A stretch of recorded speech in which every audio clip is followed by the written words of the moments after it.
Hello everyone, I hope you are taking a very good care of your self. पंचवर्षीय योजना की श्रृंखला में हमने अब तक पहली, दूसरी, तीसरी और चौथी पंचवर्षीय योजना को बहुत अच्छे से देखा। आज की कक्षा में हम पांचवी पंचवर्षीय योजना और इसके साथ ही साथ रोलिंग प्लान को भी देखेंगे। पांचवी पंचवर्षीय योजना, जिसका मेन मोटो था कि रिमूवल ऑफ पॉवर्टी यानी कि गरीबी उन्मूलन, और इसके साथ ही साथ सेल्फ रिलायंस यानी कि आत्मनिर्भरता। हमने देखा कि आत्मनिर्भरता के बाद पीछे जितने सारे योजना थे सभी में लगभग इसकी बात की गई थी। यह योजना काफ़ी हद तक सफल रही थी और क्योंकि इस योजना का जो टारगेटेड ग्रोथ रेट था वो 4.4% था और इसने प्राप्त किया 4.8%। तो यह काफ़ी सफल योजना साबित हुई।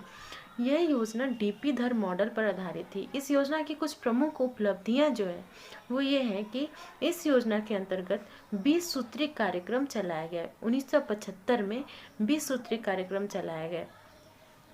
और हमने देखा था चौथी पंचवर्षीय योजना में कि वहाँ पर बोला गया था कि स्थायित्व के साथ या स्थिरता के साथ आर्थिक विकास और आत्मनिर्भरता की बात कही गई थी और इसी को 20 सूत्री कार्यक्रम के माध्यम से पांचवी पंचवर्षीय योजना में पूरा करने का प्रयास किया गया।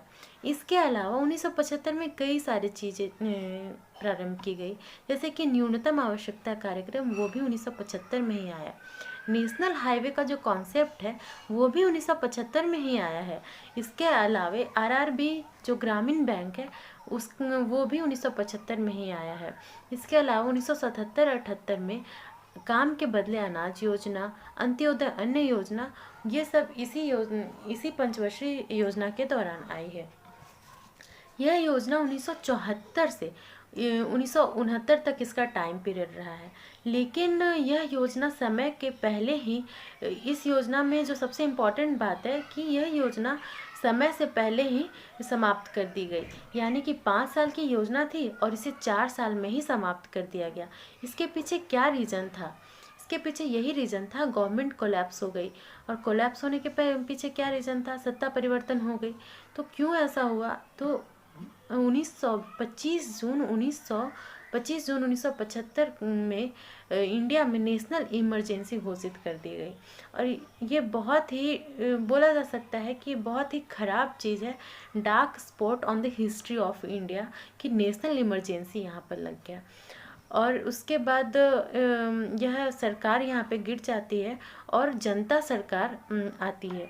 और जनता सरकार जब आती है तो पहले तो कांग्रेस की सरकार चल रही थी, इंदिरा गांधी जी की सरकार थी, और जनता सरकार जब आती है तो जितने भी नियम कांग्रेस ने, जितनी भी नीतियाँ बनाई थी, उसने सारी नीतियों को ख़त्म कर दिया है और उसी के कारण पांचवी पंचवर्षीय योजना को भी समाप्त कर दिया गया। और 1 अप्रैल 1978 को एक नई नीति बनाई गई, अनवरत योजना जिसको बोलते हैं। अनवरत योजना यानी कि रोलिंग प्लान, 1 अप्रैल 1978 को इस योजना को प्रतिपादित किया गया गुनार मिल्डर के द्वारा। अनवरत योजना, rolling plan was propounded by Gunnar Myrdal in his book Asian Drama. लेकिन ये दो चीज़ें हैं यहाँ पर कि इसे प्रतिपादित किसने किया और इसे लागू किसने किया।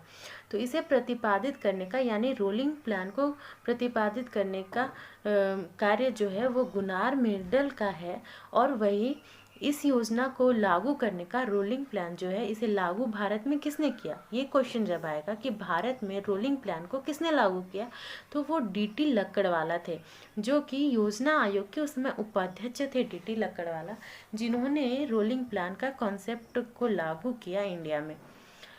इसके साथ ही 1978 में जब योजना ये चली तो उसका रखा गया था कि इसको एक छठी योजना के तौर पर ही कह सकते हैं कि 1978 से 1983 तक इसका टाइम पीरियड रखा गया था।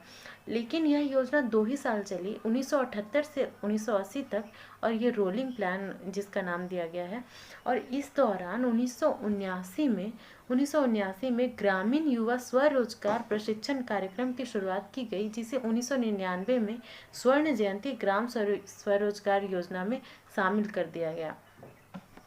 तो यही थी इसमें। और इसके बाद 1978 से 1980 तक चली, और 1980 में वापस से कांग्रेस की सरकार आ गई, और 1980 से 1985 तक फिर से वो पंचवर्षीय योजना उन्होंने लागू कर दिया, और 80 से 85 तक फिर वो छठी पंचवर्षीय योजना चली, जिसे हम अगली क्लास में पढ़ेंगे। Thank you.